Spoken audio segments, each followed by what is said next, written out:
Pessoal, então vamos lá. Continuando o conteúdo nosso, né, pensando como um economista. Uma das matérias que vocês vão ver no curso de Direito é a matéria de metodologia científica. Por quê? Porque todas as vezes que a gente faz algum estudo, nós temos que entender como esse estudo cria as suas, os seus princípios, as suas conclusões. E cada área do conhecimento tem um método de trabalho, que pode ser parecido um método com o outro. Olha só, eu não estou falando aqui que o método da economia seja objetivamente diferente do método do direito. Ele é diferente, mas eles também se entrecruzam. Cada ciência tem uma linguagem. Vou dar um exemplo para vocês. Se eu falar a expressão sanção no curso de Direito, é muito provável que eu esteja falando em pena, um castigo. Quando eu falo em sanção dentro do Congresso Nacional, muito provável que eu esteja falando de um ato do presidente da República que confirma uma legislação. Quando eu estou falando em sanção no âmbito econômico, pode ser que eu esteja falando de uma penalidade econômica. É mais ou menos a ideia do seguinte: quando eu falo a expressão leão, o que vem na sua mente? Imposto de renda. Oi? Imposto de renda. Para a pessoa que é trabalhadora, é isso. E sabe, exatamente agora, provavelmente começam as notícias do imposto de renda. É isso aí que a Elisângela está falando. Olha, quando eu falo em leão, você pensa no animal. Quem é da atlética, da contabilidade, das gerenciais, eu acho que até o mascote deles é o leão, provavelmente pensa no quê? No mascote deles. Quem está falando de futebol, muitas vezes, se for uma pessoa muito antiga, vai falar de um técnico de futebol, o leão. Ou, dependendo de onde você estiver, de um espaço físico. Do signo, a Sueli, provavelmente a pessoa, depende do seu universo. São exemplos para a gente pensar nisso. Cada campo de estudo tem uma linguagem própria e sua maneira de pensar. E a economia tem um objeto específico que nós já vimos e é fundamental para entendermos o que vamos comunicar. A essência da ciência econômica é a mesma de qualquer ciência, porém utiliza um objeto específico. O método científico, né, ele é essa formulação e o teste desapaixonado de teorias sobre o funcionamento do mundo. Vou dar um exemplo aqui para vocês, dessa questão do método científico. Eu tenho uma amiga que ela é super pró-isolamento absoluto, todo mundo em casa, fechado. E ela fala que há provas científicas de que, se você ficar em casa, não há transmissão. Eu até concordo com ela, tá, gente? Vou falar minha opinião pessoal, tendo lido o que eu li. Se todo mundo ficar em casa, não há transmissão do vírus. A minha questão com ela é que não tem como as pessoas ficarem dentro de casa durante um ano inteiro. E a gente não vai conseguir isso. Então, eu estou pensando sempre no meio termo. Aí eu mandei um artigo científico para ela, publicado num jornal médico, que ela tinha me referenciado, falado que era um jornal bom, falando que as escolas não transmitem o vírus, porque as crianças não transmitem os vírus. A chance é muito baixa. Aí eu mandei para ela e falei assim, tá aqui, ó, um dado científico de que a gente pode voltar às escolas. Aí ela falou assim, não, que não sei o quê, não dá também para ficar obcecado com dado estatístico. Eu falei assim, olha, o método científico é um teste desapaixonado. Ele pode nos contrariar. Ele pode nos contrariar. Eu, durante a minha campanha eleitoral, eu conversava com o pessoal que fazia o meu marketing. Essa postagem aqui, eu quero essa postagem. Aí você fala assim, Jamil, essa postagem não tem efeito. Ninguém curte. Ninguém acha bom. Agora, essa outra, se eu fizer desse outro jeito aqui, você vai chegar a mais pessoas. O que eu queria? Era chegar a mais pessoas. O que eu tinha que fazer? Tá, se a estatística está me falando que isso aqui tem mais efeito do que isso aqui, eu tenho que me submeter ao princípio do método científico. Obviamente que eu estou falando aqui que é necessário também a construção de um sentido ético, né? Não é porque o método científico diz que a melhor forma de chegar a um resultado é eliminando uma parte da sociedade, que eu vou falar assim, não, então vamos fazer esse método. Não, eu também preciso colocar o ambiente ético no sentido de que não é que eu vou desprezar o método científico, é que eu preciso também levar em conta que eu estou lidando com seres humanos.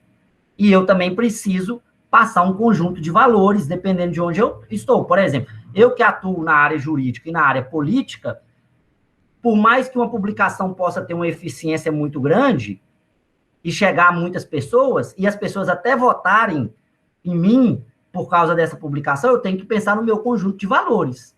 Será que eu quero isso para mim? É isso que eu desejo? Se é só ganhar a eleição, é uma coisa. Se não é, eu faço da forma como eu também quero construir. Então, o método científico, né, eu faço testes desapaixonados. Eu proponho a vocês, gente, uma experiência.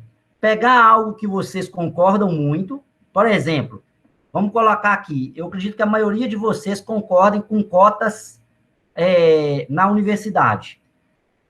E faça uma reflexão, e olha só, eu concordo, viu, gente, do ponto de vista da política afirmativa.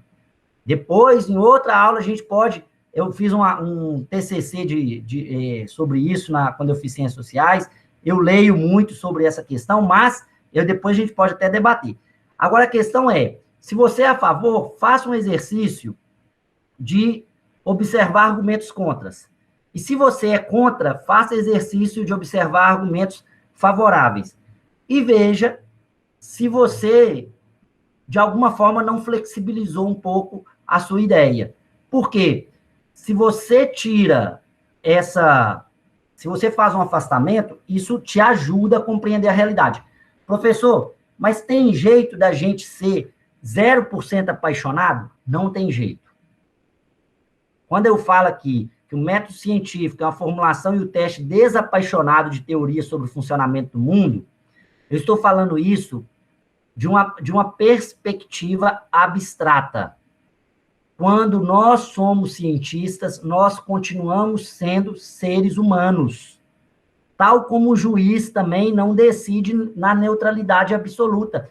Tal como eu, como professor, não vou passar para vocês o conhecimento 100% neutro. Invariavelmente, eu vou colocar minha perspectiva. Como?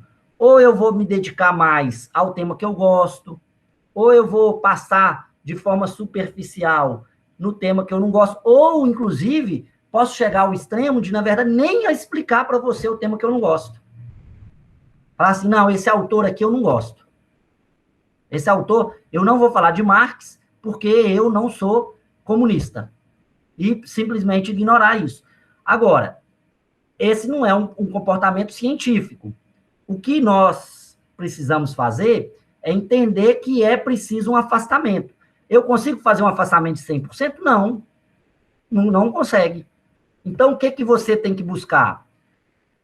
Fazer um afastamento, tentar estratégias com você, de discordância com você mesmo, de reflexão e de compartilhamento de informação. Porque quem vai me falar se eu estou apaixonado ou não é outras pessoas, são outros cientistas. Eu contei para vocês o caso de que eu recebi essa crítica, né, na internet, aí esse amigo disse, esse cara é um absurdo, assim, cara, observa se ele tem razão. Se ele tiver razão, vamos mudar, não vamos perder tempo, ficar debatendo com ele. Ele podia ter feito essa crítica a mim, inbox, ele podia ter mandado um WhatsApp. Ele tem meu WhatsApp, nesse caso. Ou eu estou na rede social, ele podia ter feito isso. Mas ele optou fazer publicamente Porque, às vezes, é a forma dele expressar o que ele quer. Agora, eu não vou perder tempo. Se eu estou errado, eu mudo. É um pouco esse o comportamento também científico. Eu vou falar as coisas, vou fazer uma pesquisa, mas se outra pessoa vir contraditar meus números, o que eu tenho que fazer? Observar se a contradição está correta. E, obviamente, aperfeiçoar o meu conjunto argumentativo. Então, o método científico, gente, ele não é só um método de técnica de encontrar a verdade, ele também é uma postura ética diante da situação. Se eu acredito que a ciência pode me fornecer alguma verdade, e ela pode, e eu também não acho que a ciência é o único elemento da vida, e como eu falei com vocês, a ciência é um subsistema, né? Ele é um subsistema, porque também não adianta eu só querer entender a realidade externa, eu também tenho que entender a realidade interna das pessoas. Se eu entendo isso como um método científico, né, essa postura de reflexão sobre a minha realidade, então eu vou tentar tirar a paixão. Agora, a gente não tira ela toda. Ô, gente, esqueçam, isso faz parte de um paradigma platônico, né, o paradigma platônico lá da filosofia, de que existe um mundo ideal. Esse mundo ideal pode até existir, e eu até acredito, do ponto de vista meu moral, que existe um mundo ideal, mas nós não vivemos o mundo ideal. O mundo ideal é, a meu ver, uma perspectiva de modificação do meu comportamento, em que eu busco aquilo, mas não existe. Não existe casamento ideal, esquece. Ah, fulano é feliz. Ele é feliz, mas pode ter certeza que tem problema. Ah, nosso Jamir é super carinhoso com as filhas dele. Não quer dizer que eu não perca a paciência. Tem dia que eu quero estar longe. Assim, não quero ver essas meninas perto de mim, porque chora, grita, e eu quero ler um livro, eu quero... Isso é natural do ser humano. Agora, é diferente eu ter o meu momento de que eu estou estressado e compreender o momento que eu estou vivendo e não levar isso para elas, do que também chegar lá e meter a mão e bater. Mas tem hora que eu exagero na chamada de atenção, não devia ter chamado atenção. Olha só, gente, isso faz parte da incorporação de método científico, em que eu analiso a minha realidade e passo a ver o seguinte, assim, olha, eu não sou perfeito, a realidade está ali, e eu tenho que buscar me desapaixonar para entender a realidade. Olha uma coisa que depois que eu tive meus filhos, as minhas filhas, eu fui estudando, e não adianta eu gritar com as meninas, porque psicologicamente elas não compreendem a diferença da entonação de voz até os 2 anos. Está nos livros de psicologia infantil. Para elas, se eu gritar ou falar baixo, é a mesma coisa. Elas não entendem que há um erro. E eu, quando eu brigo, às vezes, com a Clara, ela ri. Ela não está me provocando. Ela não entende. Ela não tem um cognitivo ético para saber que aquilo está errado ou aquilo está certo. Então, o que acontece? Por mais que eu queira, e às vezes eu grito, não adianta. Olha só, o método científico me disse que não adianta. E não adianta eu gritar. Por mais que eu faça isso. Então, quando eu estou falando no método científico, né, eu estou falando nessa ideia da gente tentar ver a realidade de uma forma desapaixonada. Agora, existe pureza nisso? Não, não existe pureza nisso. A ciência nada mais é do que um refinamento do pensamento cotidiano. Olha só, e eu gosto muito dessa frase porque, olha, refinamento da ideia do quê? De que eu estou, ao longo do tempo, refinando, eu estou melhorando o meu pensamento. Vou voltar aqui nessa relação pai e filho. Eu tenho uma prima, que eu fui na casa dela, ela estava com um menino novo, e aí o meu primo é médico, e ela estava com a menina dela. Aí ela estava me contando o seguinte, ela falou que meu primo falou com ela para não dar maisena. A menina tinha menos de 1 ano, não dá maisena. Aí ela virou e falou assim, mas a mãe dele veio aqui e falou que dar maisena é bom, porque dá sustância. E ele virou e falou assim, não dá maisena, porque maisena prende o intestino. A menina estava 4 dias sem fazer cocô. E ela não queria contar para ele, porque ela estava morrendo de sem graça de ter dado maisena para a menina. Aí, quando ele, uma hora, né, voltou e falou assim, não é possível, tem um troço errado. Aí ela foi e contou, ela não aguentou e contou, falou assim, olha, eu dei maisena, prendeu o intestino da criança, porque já estava estufado. Aí ele foi e colocou um supositório, e aí a menina borrou tudo, né, fez. Olha para vocês verem, a maisena era uma solução nutricional de 20, 30 anos atrás.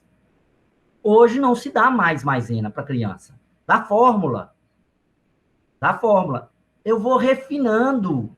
Quer dizer que quem estava lá no passado estava errado? Não. Não é que ele estava errado, eticamente. É que o conjunto científico que ele tinha não era suficiente para ele compreender que aquilo não era solução. Então, a ciência... Olha o que o Einstein fala, que eu gosto, porque ele é considerado como um dos caras mais inteligentes. E o que ele está dando a ideia? De que a ciência é um refinamento do pensamento cotidiano, ou seja, da ideia de movimento. A gente está o tempo inteiro refinando as nossas ideias. Quando o Plano Real foi instituído no Brasil, houve muitas críticas. Eu quero saber se alguém no espectro político defenderia o fim do Plano Real hoje. Por quê? Porque aquilo se consolidou na nossa vida. Houve, né, uma absorção daqueles conceitos que eram tidos como falsos, errados, e a gente vai agregando. Vocês já viram um vídeo da evolução das Olimpíadas?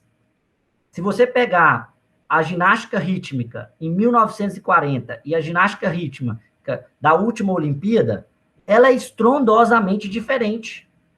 Por quê? Porque há um refinamento científico no esporte.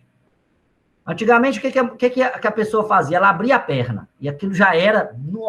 Hoje, que ela dá uma pirueta, voa, bate palma lá em cima, dá uma cambalhota, e ainda tem chance dela ainda estar atrasada. Então, a ciência é esse refinamento. E a economia, como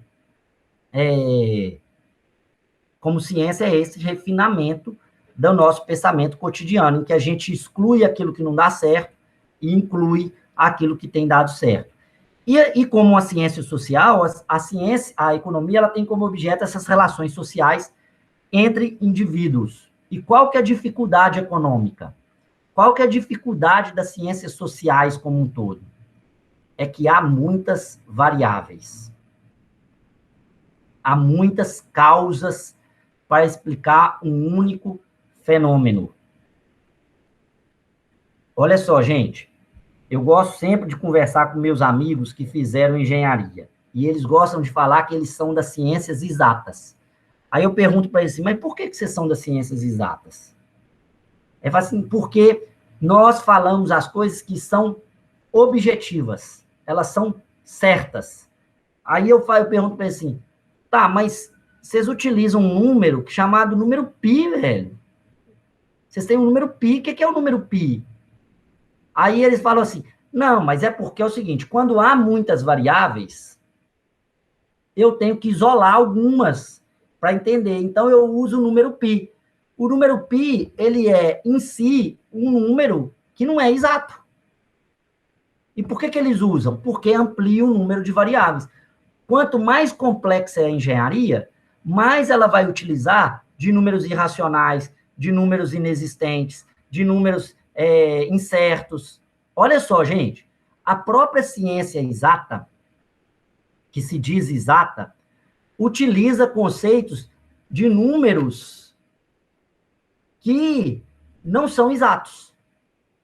E aí, o que acontece? Aí eu brinco com eles e falo assim, você sabe qual que é o problema do direito e das ciências sociais como um todo? é que ela é mais difícil. Por isso que vocês não gostam dela. Ciência exata é muito fácil. Eu já sei como é que funciona. 1 mais 1 é igual a 2. Agora, combate o crime. Diminui a criminalidade. Porque você vira e fala assim, para diminuir a criminalidade, eu preciso prender o bandido. Você prende o bandido, as cadeias lotam, tem criminalidade dentro da cadeia. Combate a violência doméstica. Ah, eu vou combater a violência doméstica. A solução é tirar a mulher de casa. Você tira a mulher de casa, ela vai fazer o quê? Quem vai vigiar essa mulher? Quem vai cuidar dela? Aí o que acontece? 2 dias que você não tá, que a política pública não funcionou, não está lá, o que ela faz? Ela volta para lá. Porque ela não está numa relação de violência só porque ela quer, não. Há aspectos psicológicos, às vezes ela gosta da pessoa, às vezes tem um filho, às vezes ela depende financeiramente. A solução não é simples. Ah, quer dizer que tem que deixar a mulher lá? Não estou falando isso de jeito nenhum. Mas a solução não é simples, porque há várias variáveis. Quem atuou em projeto de extensão, que envolva essas questões, deve ter visto isso várias vezes. Vocês já chegaram a ver? Fala assim, gente, mas o próprio usuário do projeto de extensão, ele não quer. O próprio usuário do projeto de extensão, ele é contrário à política que favorece ele. Por quê? Porque a economia e as ciências sociais como um todo, ela tem várias variáveis que precisam ser consideradas para a solução do problema. E como a gente não tem condições de analisar todas as variáveis, o que acontece? As nossas soluções são menos, elas são menos objetivas, menos exatas. Não quer dizer que elas sejam menos importantes. Vamos dar o exemplo aqui da Covid. Vacina, vacina, vacina, vacina. Chegou a vacina está chegando, o que faltou? Seringa. Aí você fala assim, então vamos comprar seringa. Compra seringa. Está faltando o quê? Médico, enfermeiro, aplicador de seringa. Por quê? Porque nós não estamos falando de uma vacina que eu possa aplicar em 3, 4 anos, igual a vacina do sarampo. Que a população já foi vacinada, então o que eu tenho que vacinar é um contingente muito menor, e aquilo eu faço durante... O que a gente precisa? Vacinar em 4 meses 200 milhões de pessoas. Olha só. E aí nós temos que contar com outras coisas. Tem a vacina, tem a seringa, tem o médico, tem a logística, mas as pessoas não querem vacinar. E aí você tem que contar, fazer o seguinte, esqueci, eu tenho que fazer uma propaganda de convencimento de que é uma boa vacinar. Então, olha para você ver que mesmo a ciência médica, que se também autodenomina como uma ciência exata, ela tem dificuldades de efetuar a política dela. Né? Quando eu falo em medicamento, olha a eficácia da vacina. Ela tem uma eficácia de 50%. Quer dizer, por que ela não tem 100%? Porque no tempo que foi para produzir a vacina, o método científico não conseguiu perceber todas as variáveis. Quer dizer que ela não vai ser aplicada? Quer dizer que ela vai ser aplicada. Mas a gente vai saber que nós ainda temos um caminho para evoluir. Por isso que eu vejo muitas vezes a pessoa fala assim, e eu escrevi isso no próximo Jornal da Cidade, aí no domingo. A pessoa fala assim, é um absurdo, tem que trazer uma grande empresa para Valadares. Uma grande indústria. Gente, se fosse fácil, já tinha. Você acha que o prefeito André, a prefeita Elisa, o prefeito Mourão, o prefeito Fassarella, o prefeito Ronaldo Perinho, o Paulo, eles não quiseram isso? Vocês acham que eles nunca foram lá em Brasília, nunca foram em São Paulo, em Belo Horizonte, pedir para trazer uma grande indústria? Vão, mas por quê? Tem outras variáveis. Sistema tributário, a economia, o dólar, a logística. Aí a pessoa fala assim, mas Valadares está num ponto logístico. Há 4, 5 rodovias que cruzam Valadares. Tá, beleza, é um ponto positivo. Mas se você for para a Vitória da Conquista, você também tem isso. Se você for para Sete Lagoas, você também tem isso. Então, a ciência, ela busca entender esse funcionamento do mundo. Ela tenta refinar o nosso pensamento cotidiano. E as ciências sociais, que mexe, que, especialmente a economia, ela vai estudar as relações sociais. Agora, as soluções dela não são fáceis, porque há muitas variáveis. Eu posso controlar as variáveis. E aí, na economia, há uma expressão chamada ceteris paribus. Ceteris paribus, uma expressão em latim que diz o seguinte, ela significa o seguinte, com tudo mais constante. Com tudo mais constante, ou seja, se eu não considerar os outros problemas,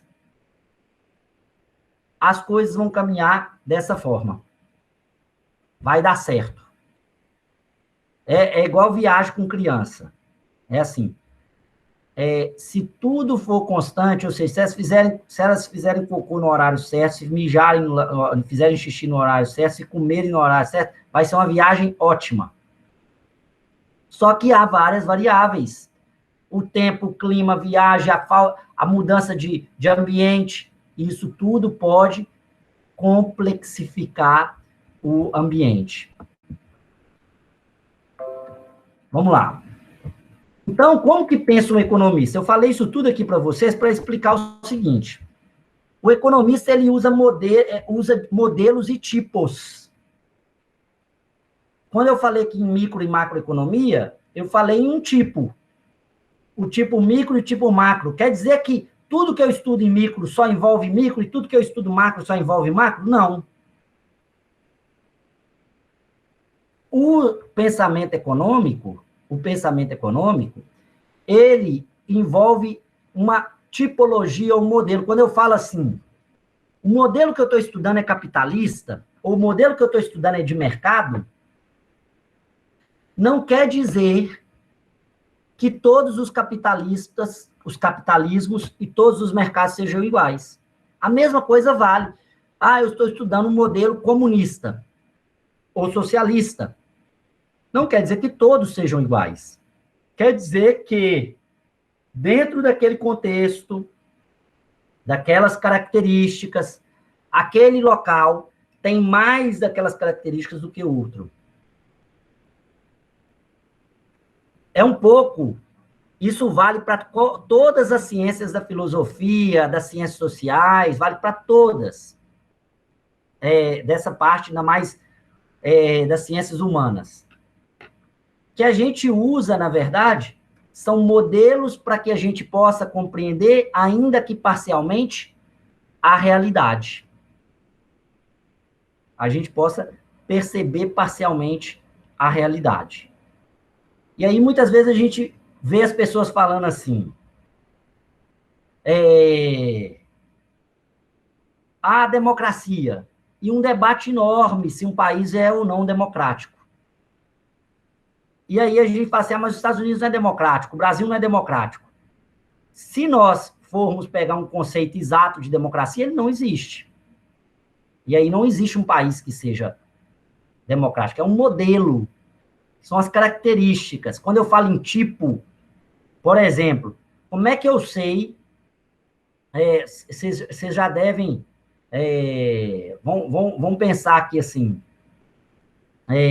sobre essa questão do tipo, né, o modelo de tipo. E vocês vão ver isso em tributário e penal, mas tipo para o direito tributário e para o direito econômico é diferente do que a gente vai ver aqui. Uma rosa. Todas as rosas são iguais? Não. Elas são diferentes. Mas por que eu sei que eu estou diante de uma rosa e não de uma margarida? Porque na tipologia de uma flor, aquela flor tem aquelas características que são da rosa. Agora, se eu encontrar uma rosa a rosa é vermelha, orquídea, né? Qual que é a cor da orquídea? Tem milhares de cores. Aí você fala assim, é natural? Não, pode ser que ela tenha sido enxertada com uma cor. Então, uma orquídea azul, muito provável que não exista naturalmente uma orquídea azul. Por que ela existe a orquídea azul? Porque enxertou o azul na fabricação. Mas por que eu sei que aquilo é uma orquídea? Porque dentro do conjunto da tipologia, ela tem as características essenciais. Como é que é um ser humano? Vamos descrever um ser humano. Tem cabeça, tem tronco, tem 2 braços, tem 2 pernas. Ou melhor, como é que é um corpo humano, né? Tem um nariz, tem 2 olhos, tem 2 orelhas. Mas se a pessoa não tiver um braço, ela não tem um corpo humano? Ela tem. Por quê? Nós estamos falando em tipo, em modelo. É assim que o economista trabalha. Ele trabalha com modelos. Então, quando eu falo que uma análise positiva, uma análise normativa, uma análise micro, macro, eu estou falando de um modo modelar. Mas que isso, né, naturalmente, se interagem. Então, eu tenho declarações positivas, no sentido de que eu estou explicando, eu estou falando o que acontece na realidade, e eu tenho declarações normativas no sentido de como a realidade deveria ser. E aí a gente vai pensar o seguinte, mas por que os economistas discordam? Eles discordam por 2 razões. Ou eles têm uma diferença no julgamento científico, no método científico, na forma como eles julgam, ou eles têm uma diferença de valores. Eu não falei aqui que o método científico é um teste desapaixonado, mas eu também falei que não necessariamente eles não tenham valores. Então, olha para vocês verem o valor igualdade e o valor liberdade. O que é mais importante? Para os comunitaristas, são socialistas, comunistas, os comunitaristas, eles acham que o valor igualdade é mais importante do que o valor liberdade. Os liberais, eles vão falar o quê? Não, a liberdade é mais importante. Então, quando esses economistas enxergarem a realidade, eles vão discordar. Eles vão discordar. E há outras 2 características que a gente precisa ver. A percepção e a realidade. A realidade é uma, a percepção é outra. Vamos lá. Qual é a cidade mais perigosa entre São Paulo e Governador Valadares? Quem fala no chat aí, qual cidade é mais perigosa? Onde é que você teria mais medo de andar? São Paulo ou Governador Valadares? Vamos lá, pessoal, no chat aí. Se você pegasse o ônibus, fosse para São Paulo, você se sentiria mais seguro ou se você teria mais medo de andar? Fernanda, é isso aí. Eu quero sem você conhecer.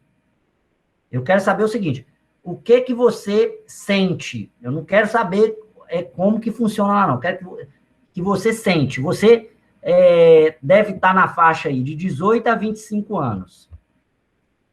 Se você chegar em São Paulo, ou sua mãe, né? Se você falar que você vai para Vitória, ou se você vai para São Paulo. Vou dar outro exemplo. Se você falar para sua mãe assim, mãe, eu quero ir ou para Vitória ou para São Paulo passar o carnaval. O que você acha que sua mãe vai falar para você? Qual cidade que você tem que ir? Vitória ou São Paulo? Tenho 19 anos. Vitória. E aí, pessoal? E aí, Elisângela, você falaria para sua filha ou para o seu filho ir para onde? São Paulo sem chance. Na verdade, tem muitos fatores, né, Jane? Quando a gente vai analisar. Vitória é considerada uma cidade das mais violentas do Brasil, apesar de São Paulo ser muito maior. Eu quero saber o seguinte. Seu filho chegou e falou assim, mãe, eu vou passar o carnaval em São Paulo. Aí, mas eles estão me chamando para Vitória. O que você falaria com ela? Difícil, eu acho que eu tenderia a falar Vitória, mas São Paulo... Olha só, gente, São Paulo é a cidade mais segura do Brasil. A chance de você morrer em São Paulo é infinitamente menor do que de você morrer em Governador Valadares, especialmente na de 18 a 30 anos. De você ser assaltado, de você ter, desculpa, falando de morte, né? De você ser agredido, de você correr risco, se você tem entre 18 a 30 anos, é mais fácil você acontecer isso com você em Valadares do que acontecer em São Paulo. Olha outra diferença, né? Que você tem mais medo, de andar de carro ou de andar de avião? A maioria das pessoas tem medo de andar de avião. A chance da gente morrer de avião, exceto se você morar na Indonésia, viu? Porque na Indonésia, estou brincando, viu? Porque na Indonésia direto cai avião. Mas a chance de você morrer num acidente de avião é infinitamente menor do que você morrer num acidente de carro. Olha só, aí, acho que foi a Fernanda, porque eu fechei o chat aqui para poder... você, Elisângela, falou, o desconhecido também, olha só, é a percepção. O cientista econômico e o cientista social, ele lida com uma diferença entre o que é percepção e o que é realidade. Nós, o tempo inteiro, lidamos com isso. Olha só, estudos econômicos demonstram que, nos últimos 20 anos, a passagem de avião diminuiu de preço no Brasil. Mas a impressão que a gente tem é que ela aumentou de preço. Por quê? Quando eu analiso o fenômeno econômico, aí sempre vem alguém e fala assim, posta isso na rede social. Gente, posta na rede social, pega uma pesquisa científica, faz esse experimento. Pega uma pesquisa científica desse tipo. Passagem de avião, preço, e posta. Aí sempre vem alguém e fala assim, é muito fácil falar isso, porque para mim ficou mais caro. É porque a ciência, ela estuda o número, né? A economia vai estudar o número do ponto de vista global. Ela não vai estudar do ponto de vista individual. A sua renda caiu, provavelmente você pode ter ficado mais pobre, porque a percepção que a gente tem é diferente, muitas vezes, da realidade. E aí é necessário que a gente faça esse estudo da realidade. É lógico que eu não vou falar para a Elisângela de jeito nenhum e falar assim, Elisângela, manda sua filha para São Paulo, ao invés de Vitória, porque Vitória mata mais pessoas no carnaval do que São Paulo. E eu não vou falar isso, e a Elisângela vai, tudo bem, Jamil, lá mata menos, mas eu não durmo. Eu fico 5, 6 dias sem dormir. Por quê? Porque, nesse caso, é irracional, do ponto de vista que não encontra, é irracional, na verdade, não encontra amparo na realidade, a preocupação, mas ela é real, é a sensação. Então, a economia lida o tempo inteiro com essa percepção e realidade. Eu tenho a percepção, é o caso da água do Saai. Muitas pessoas não bebem a água do Saai. A minha mãe era assim. Muitos de vocês não podem não beber. Minha mãe era assim. Eu não bebo a água do Saai. Eu não bebo. Eu só bebo a água que eu trago da roça. Ela pegava um galão lá na fazenda, tirava, falava assim, aqui tem árvore, aqui não tem poluição. Aí, uma vez, ela veio aqui em casa e ficou brava que aqui em casa a gente tem filtro e só bebe a água do Saai. Essas meninas pequenas, vocês são um absurdo o que vocês estão fazendo, dando água do Saai para essas meninas, e dando água. Aí eu fui falar com ela, assim, vamos fazer um exame das águas? Eu vou pegar aqui o copo do meu filtro, e você vai pegar do seu filtro que você coloca a água da fazenda, porque ela, além de trazer a água da fazenda, ela coloca num filtro de barro. Aí pegamos, fizemos o teste. Ali na Anágua. Aí o teste. Coliformes fecais da água que ela traz. Excesso de ferro, excesso de enxofre, excesso de coliformes fecais, bosta de morcego. Aí eu fiquei enchendo o saco dela, né? Falei assim, a senhora, daqui nada. Água potável, tal, tudo normal. Aí eu fiquei enchendo o saco dela, né? Falei assim, engraçado, né? Aí eu fico brincando com essa senhora, tá bebendo bosta de morcego e tá me falando para eu não beber a água do SAI porque tem cloro, tem não sei o que, não sei o que lá. Aí sabe o que ela falou comigo? Ela falou assim, esses laboratórios estão todos comprados pela Samarco. Eu falei, então não adianta. A sensação... Aí ela passou a comprar água mineral. Ela bebe água mineral. Mas não adianta eu falar com ela. Agora, até que agora ela já tirou isso, ela estava orgulhosa, que tal, agora ela já colocou um filtro melhor para ela, tal. A percepção é diferente da realidade. Não adianta. Então, a gente vai lidar com isso. Como é que resolve isso? Com educação, com conhecimento, com informação. Adianta você discutir com a pessoa, até que algumas dá para você discutir, que vira e fala assim, a vacina é 50% de eficácia. Você pularia de um paraquedas com 50% de chance dele abrir ou não? Meu amigo, são comparações diferentes. Você está comparando formiga com elefante. Critérios diferentes. O paraquedas, se ele tem 50% de eficácia, quer dizer que você ou vai morrer ou vai viver. 50% de eficácia da vacina não quer dizer que você vai viver ou vai morrer. Quer dizer só que você tem chance ou não de pegar a doença. O Menquin, ele vai falar o seguinte, existem alguns consensos entre os economistas americanos. Quais são esses consensos? Vamos lá. Controlar o valor de aluguéis reduz a quantidade e a qualidade de moradias disponíveis. Em 93% dos economistas defendem essa ideia, de que se eu colocar um valor máximo para o aluguel, isso reduz a quantidade e a qualidade de moradias disponíveis. Em Nova York tem uma regra desse tipo, em que você tem um valor máximo de aluguel. Então, ou seja, se você quer melhorar a questão habitacional, para 93% dos economistas, aí olha só, gente, isso quer dizer que isso seja verdade absoluta? Não. Isso quer dizer o seguinte, 93% dos economistas entrevistados concordam que, cientificamente, controlar o valor máximo dos preços de aluguéis reduz a quantidade e a qualidade das moradias disponíveis. Nos Estados Unidos, tá, gente? Tarifas e cotas de importação geralmente reduzem o bem-estar econômico geral. Tarifas e cotas de importação. Então, para proteger o mercado interno, eu crio tarifas ou cotas de importação. Taxas de câmbio flutuantes e flexíveis proporcionam um arranjo monetário internacional eficaz.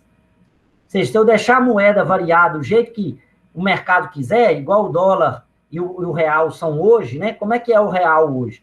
Eles variam ao sabor do mercado. O dólar hoje pode estar 5,60, amanhã pode estar R$5. Segundo os economistas, 90% dos economistas, isso é mais eficaz. A política fiscal, como cortes de impostos e aumento de gasto público, tem um impacto incentivador significativo em uma economia onde não há pleno emprego. Olha só o que está falando. Olha, onde não há pleno emprego, se eu tiver uma política fiscal de cortar imposto ou aumentar gasto público, isso pode ser positivo. Os Estados Unidos não deveriam restringir empregadores de terceirizar trabalhos para outros países. 90% dos economistas acreditam nessa afirmação. 85% dos economistas americanos dizem que os Estados Unidos deveriam eliminar subsídios agrícolas. Governo local e estadual deveriam eliminar subsídios para times esportivos. 85% dos economistas americanos acreditam nisso, porque, segundo eles, isso não é eficiente. E olha só, gente, é uma ponderação que eles fazem do ponto de vista científico, mas normativa, deveria reduzir. O orçamento federal deveria ser planejado considerando o ciclo econômico em vez do proposto ano a ano. 85% acreditam nisso. A diferença entre os fundos e os gastos de previdência se tornará insustentável nos próximos 50 anos se as regras atuais se mantiverem inalteradas. 85% dos economistas acreditam que a previdência não dará conta de pagar os aposentados nos próximos 50 anos se as regras não se alterarem. Pagamentos diretos em dinheiro aumenta mais o bem-estar dos destinatários que a entrega de bens do mesmo valor monetário. Você se lembra uma aula passada que alguém falou, não sei se foi aqui ou se foi na turma A, que não seria melhor dar comida do que dar o Bolsa Família? 84% dos economistas americanos não concordam com isso. Eles acham que tem que dar dinheiro ao invés de dar o bem.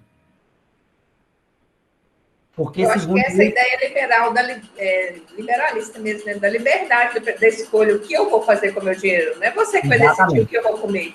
E a ideia é que o governo gerencia melhor o aspecto monetário do que a distribuição de bens e serviços. Porque o governo ele é mais eficiente em entregar dinheiro do que entregar bens e serviços. Porque o que ia acontecer, segundo esses economistas? É uma das coisas que podia acontecer. Você compra muito arroz, aí na logística o caminhoneiro pega um saco, o outro pega um saco, e por aí vai.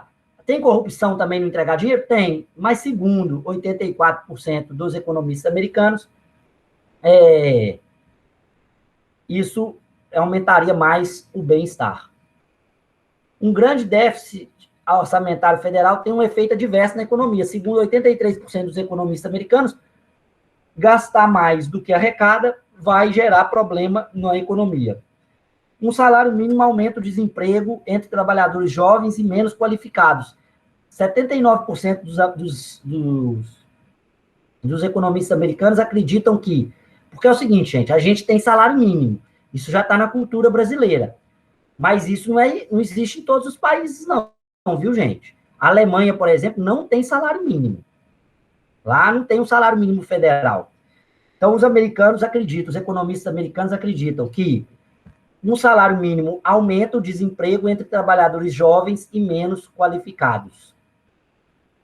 79% acreditam que o governo deveria reestruturar o sistema de seguridade social com base em um imposto de renda negativo. Impostos sobre dejetos químicos e cotas negociáveis de emissão de poluentes são uma forma melhor de controle da poluição do que a imposição de um limite máximo de poluição. 78% dos economistas acreditam que eu aplicar um imposto sobre dejetos químicos e cotas negociáveis de emissão de poluentes é melhor do que eu impor um limite máximo de poluição para cada ator. Então, gente, quando a gente vê isso aqui, né, é só para vocês pensarem. Ah, professor, não concordo. Tá, né?